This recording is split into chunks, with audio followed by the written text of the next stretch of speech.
Bom dia, boa tarde, boa noite. Essa é a aula de número 11 de Microbiologia do Solo, Ciência do Solo 2, do curso superior de Tecnologia em Agroecologia do Instituto Federal de Brasília, campus Planaltina. Nessa aula de número 11, vamos falar sobre a interação entre a vegetação e os micro-organismos do solo e falar também sobre as micorrizas, que é um tipo de interação entre micro-organismos do solo e as raízes das plantas, A maioria dos micro-organismos do solo obtém energia de que necessita através dos resíduos vegetais, exudatos radiculares, de onde resulta que a vegetação exerce influência considerável no desenvolvimento e na atividade desses micro-organismos do solo. Então, nas aulas anteriores, vimos que a maioria dos micro-organismos que habitam o solo são quimio-organotróficos, que também são chamados de quimio-heterotróficos, ou seja, obtêm a energia a partir de compostos orgânicos, e a sua fonte de carbono também são de compostos orgânicos. Esses micro-organismos obtêm esses compostos orgânicos por meio da restos vegetais que são depositados sobre o solo, matéria orgânica depositada sobre o solo, de origem vegetal ou animal, e esses micro-organismos também obtêm carbono e energia por meio de compostos orgânicos provenientes dos exudatos radiculares eliminados pelas raízes, substância eliminada pelas raízes. Nós vimos em aulas anteriores, quando estudamos rizosferas, que dos 100% de compostos orgânicos produzidos pelas plantas, 40% é eliminado pelas raízes, na forma de exudatos radiculares. E os micro-organismos se beneficiam desses exudatos radiculares para o seu crescimento, para o seu desenvolvimento. As plantas também podem eliminar, através de suas raízes, substâncias estimulantes e inibidoras. Então, esses exudatos radiculares estimulam o crescimento dos micro-organismos no solo, como também pode inibir o crescimento dos micro-organismos no solo. Muitas vezes, não só as plantas influenciam a população de micro-organismos, como também os micro-organismos influenciam o desenvolvimento vegetativo da planta, que é isso que o interesse desse capítulo aqui. Os micro-organismos existentes no solo podem agir efetivamente sobre a nutrição das plantas. Para que isso ocorra, é estabelecido um conjunto de interações complexas entre as plantas superiores e os micro-organismos do solo.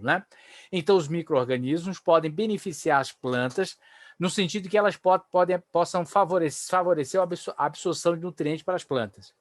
Muitas vezes ocorrem interações íntimas entre micro-organismos do solo e plantas. São justamente as interações simbióticas, as relações simbióticas entre micro-organismos do solo e plantas.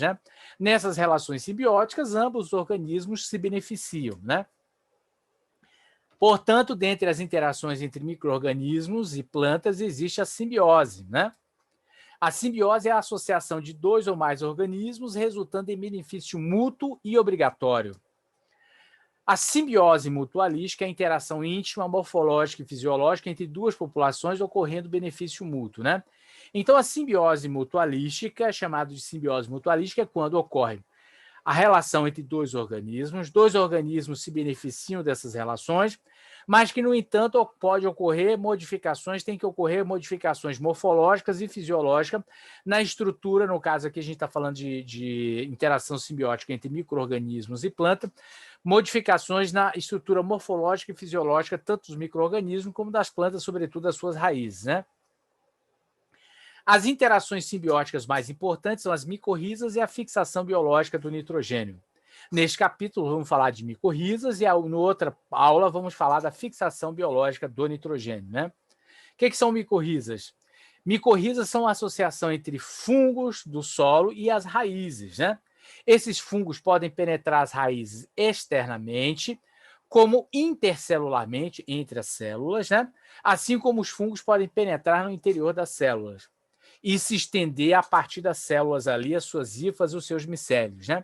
Então, os fungos micorrízicos, eles aumentam o volume de solo explorado pelas raízes, absorvendo, portanto, a maior quantidade de água e nutrientes. Plantas micorrizadas, portanto, geralmente elas têm acesso a maior volume de água, pode resistir à seca, como também tem acesso a maior volume de nutrientes, podendo ser mais bem nutrida e também podendo ser mais produtiva. Então, aqui os fungos micorrízicos, penetrando no interior das células e se estendendo além da superfície das raízes, aumentando o volume de solo explorado pelas raízes, portanto absorvendo mais água e nutrientes. Como consequência dessa interação, a planta fornece substâncias orgânicas para os fungos micorrízicos, né? E aí ele vai obter água e vai obter carbono e energia por meio de substâncias orgânicas produzidas pelas plantas, né? Então, as micorrizas são simbioses mutualísticas formadas por raízes das plantas e certos fungos de solo, atuam nos ecossistemas e agroecossistemas como mecanismo eficaz na captação e ciclagem de nutrientes no sistema solo-planta. As associações micorrízicas desenvolveram-se durante o processo evolutivo das plantas terrestres, constituindo hoje uma regra e não uma exceção. Então, as plantas, em seu ambiente natural, na natureza, a presença de micorrizas é uma regra e não uma exceção. Como assim? Então, por exemplo, você tem plantas em regiões do cerrado, regiões naturais, regiões que não foram alteradas pelo homem. Então, provavelmente, uma parte significativa, a maioria daquelas plantas naquele ambiente, possui interação entre fungo de solo e raiz, portanto, possui interações micorrízicas. A mesma coisa acontece nos diferentes ecossistemas brasileiros, né? Em condições naturais, onde o homem ainda não interferiu no solo, nem na atividade das plantas, né? Existem fungos micorrízicos colonizando aquelas raízes, né? Portanto, a maioria das plantas tropicais, especialmente a de maior importância econômica, como as maiores plantas cultivadas em regiões tropicais, especialmente soja, milho, sorgo, trigo, arroz, cana-de-açúcar, algodão, cacau, café, seringueira, citros, mandioca, batata doce, forrageiras tropicais, gramíneas, forrageiras tropicais leguminosas, alfafa e essências florestais, como pinos e eucalipto, podem ter suas raízes colonizadas por fungos micorrízicos em condições naturais, né? Então, esse conjunto de espécies citadas aqui, no seu centro de origem, existe fungos micorrízicos que colonizam as suas raízes. Isso não quer dizer que quando você pega uma semente de planta de soja, o centro de origem da soja é a China. Lá na China, essa soja, nas florestas naturais da China, provavelmente você vai encontrar soja em condições naturais. Naquele ambiente, a soja possui fungos micorrízicos colonizando suas raízes. Se você pegar a semente da soja, somente a semente, trazer essa semente e plantar aqui no Brasil, necessariamente não existe fungos micorrízicos para colonizar essa soja aqui no Brasil. Então, existe fungos micorrízicos colonizando a maioria das plantas nas suas condições naturais, no seu centro de origem. As micorrizas tornaram-se tema de interesse desde que foi constatada a sua capacidade de aumentar a absorção de nutrientes do solo pelas plantas, principalmente fósforo, né? Então, o fósforo nas regiões tropicais é extremamente importante. O fósforo é um macronutriente de extrema importância para a planta, né? O fósforo ele faz parte dos fosfolipídios, né? Que cobre as membranas das células, né? O fósforo faz parte também do ATP, trifosfato de adenosina, que é uma molécula importante na transporte de energia no interior da célula. O fósforo nos solos tropicais, geralmente os solos são pobres em fósforo, né? Por quê? Porque existe fósforo no solo e esse fósforo é preso pelas ligações covalentes com as argilas não silicatadas, óxidos e hidróxidos de ferro e alumínio. Isso é chamado fixação do fósforo. Então, o fósforo nas regiões tropicais, ele está presente no solo, ele está indisponível para a planta porque ele está fixado. No entanto, fungos micorrízicos que colonizam as raízes produzem enzimas capazes de quebrar essas ligações covalentes, aumentando a absorção do fósforo, né? Daí a importância dos fungos micorrízicos na absorção do fósforo nas regiões tropicais. E aqui, né?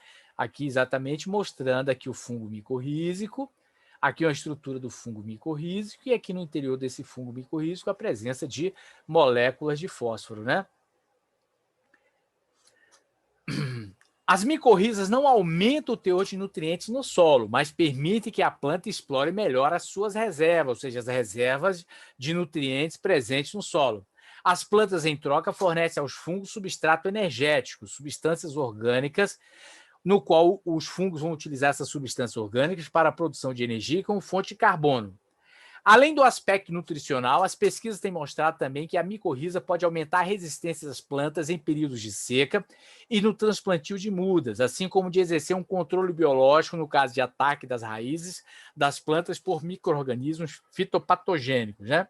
Então, os fungos micorrízicos já aumentam a capacidade da planta absorver água e nutrientes no solo. Dentre esses nutrientes, destacam-se o fósforo. Essas plantas, portanto, vão resistir mais à seca. Esses fungos micorrízicos também protegem a planta contra o ataque de micro-organismos causadores de doenças, são chamados micro-organismos fitopatogênicos, né?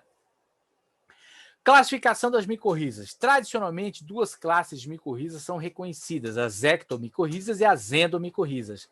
As ectomicorrizas possuem suas estruturas formadas nos espaços intercelulares, enquanto que as endomicorrizas formam suas estruturas no interior das células vegetais, ou seja, no espaço intracelular. Então, as ectomicorrizas penetram as raízes, portanto, entre as células. Ela não penetra no interior das células. Enquanto as endomicorrizas, as estruturas das endomicorrizas penetram no interior das células, né?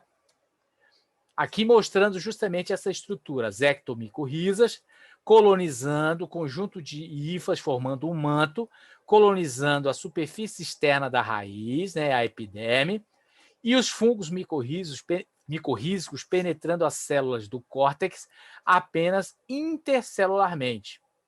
Por outro lado, os fungos endomicorrízicos, né, penetram no interior das células, formando pequenas estruturas chamadas vesículas ou pequenas estruturas que se assemelham a árvores chamados arbúsculos, né?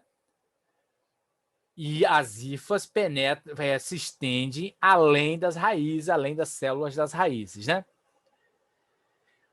No entanto, pesquisadores notaram que esta classificação, ectomicorrizas, endomicorrízicas, essa classificação é insuficiente para categorizar adequadamente a diversidade de micorrizas existentes. Para a maioria dos autores, a classificação mais aceita hoje é a classificação de ectomicorrizas, micorrizas arbusculares, ectendomicorrizas, micorrizas arbutoides, micorrizas monotropóides, micorrizas ericóides e micorrizas de orquídeas, né?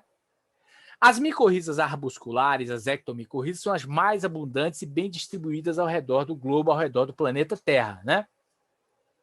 As ectomicorrizas, apesar de serem também bem distribuídas, se associam apenas a 3% das famílias das plantas vasculares.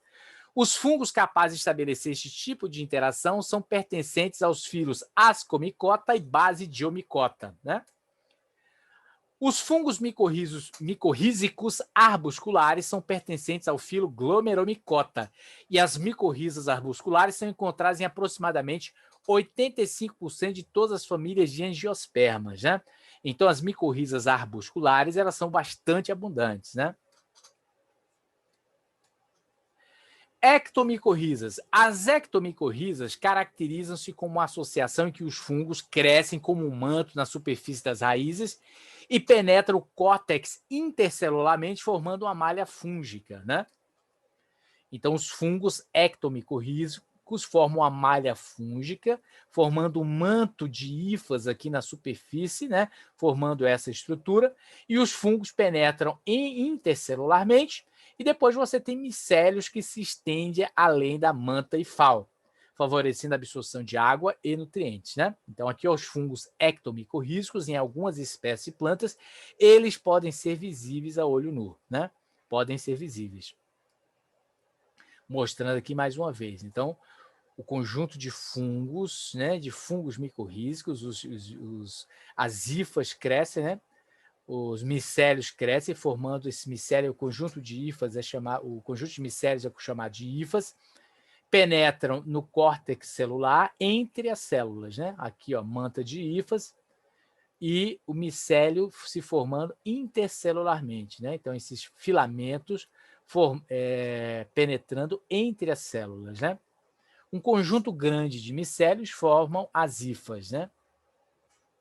Algumas árvores de clima tropical ou subtropical podem ser ectomicorrízicas. Destaca-se, neste caso, muitas leguminosas arbóreas tropicais, principalmente pertencentes à família Caesalpinóidea, né? O pau-brasil, pau-ferro e outras, né? Assim como as mirtáceas, né, as plantas do gênero Myrtácea, pitanga e jabuticabeira. Então, você tem fungos ectomicorrízicos crescendo nas raízes dessas plantas, né? O gênero eucalipto das mirtáceas pode formar ectomicorrizas, podem formar também endomicorrizas ou as duas ao mesmo tempo, né? As micorrizas arbusculares, né? O gênero eucalipto das mirtáceas podem formar micorrizas arbusculares e ectomicorrizas, né?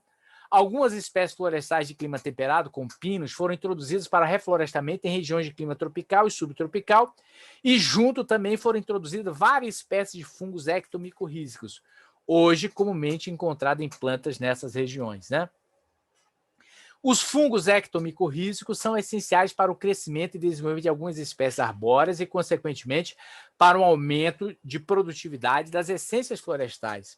Foi demonstrado conclusivamente que o fungo ectomicorrízico utiliza carboidratos provenientes da planta hospedeira e, em troca, supre a mesma com fósforo.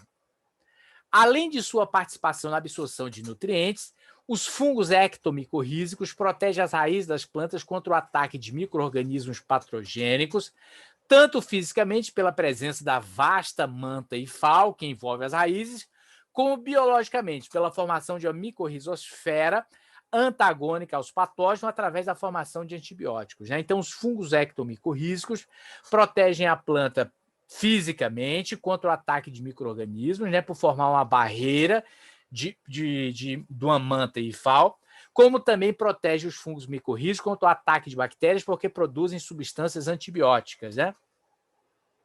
Os pesquisadores afirmam que a inoculação de mudas de certas espécies florestais em viveiros com fungos ectomicorrízicos, selecionados e previamente testados quanto à sua eficiência, é indispensável para a produção comercial de mudas vigorosas a custos reduzidos, né?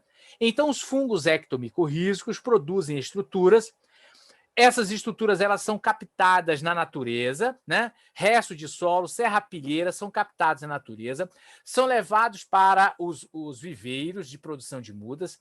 Esses restos, a serrapilheira, restos de solo, quantidade de solo próxima ali àquelas plantas são colocados no viveiro, misturados com substratos.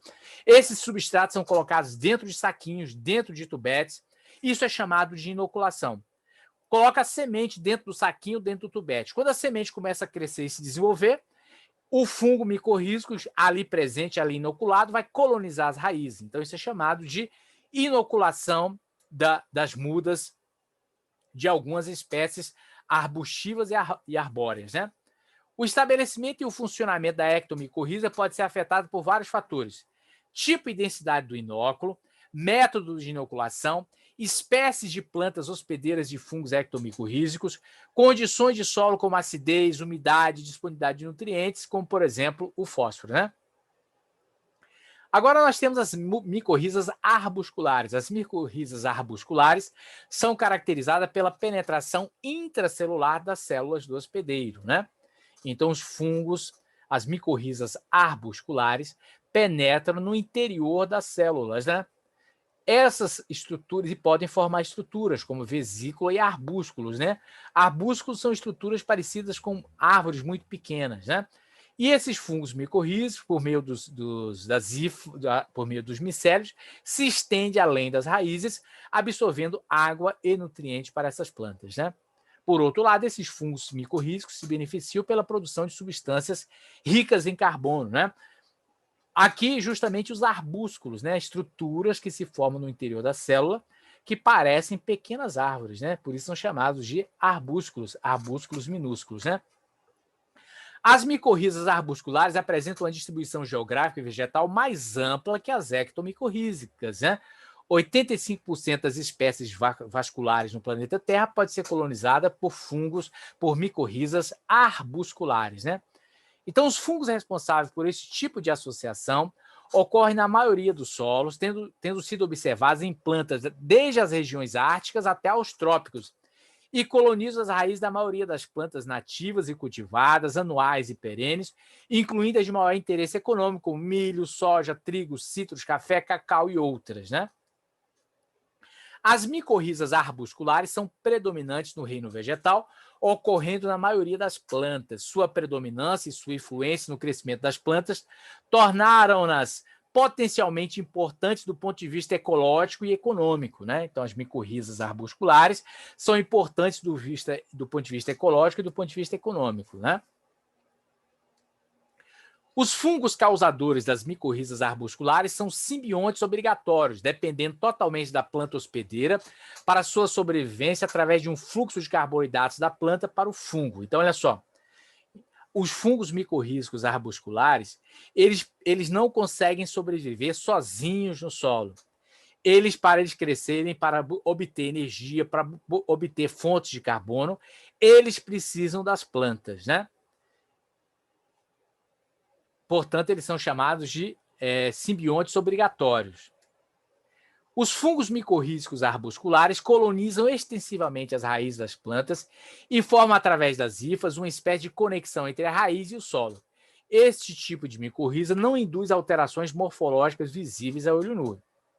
Então, os fungos arbusculares não podem ser vistos a olho nu.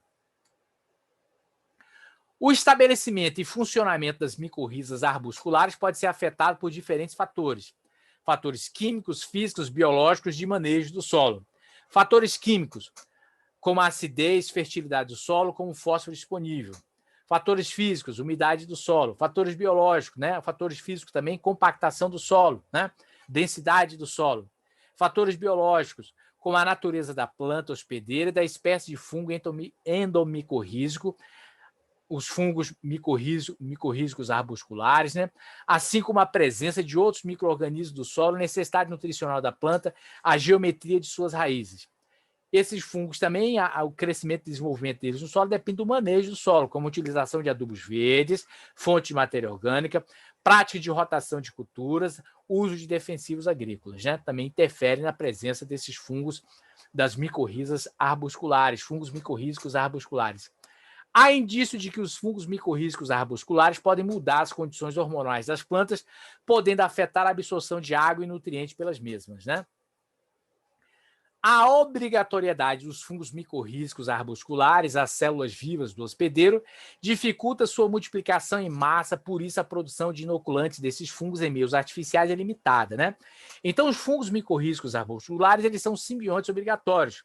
Eles precisam necessariamente da planta viva na sua obtenção de água e energia, para obtenção de energia e carbono. Portanto, esses fungos micorrízicos, eles não conseguem se multiplicar longe das plantas. Por isso mesmo, é difícil você produzir inoculantes a partir desses fungos micorrízicos arbusculares, né? Porque eles são simbiontes obrigatórios. Então, devido ao grande número de espécies vegetais superiores de interesse econômico que se beneficiam das micorrizas arbusculares, existe no momento grande esforço dos pesquisadores brasileiros a fim de viabilizar a sua inoculação artificial. Já existe experiência na aplicação de inoculantes dirigida para pequenos agricultores e viveristas, né? Então, o grande desafio da pesquisa agropecuária brasileira é justamente conseguir produzir inoculante a partir de fungos micorrízicos arbusculares, né? Então, você tem algumas espécies desses fungos arbusculares: o Glomus, Gigáspora, Scutellospora, Alcalóspora, Entrofósfora, Paraglomus e Arqueóspora. Então, assim nós terminamos essa aula, né? Essa aula de associação entre fungos micorrízicos e raiz. Muito obrigado pela presença de vocês. Bom dia, boa tarde, boa noite.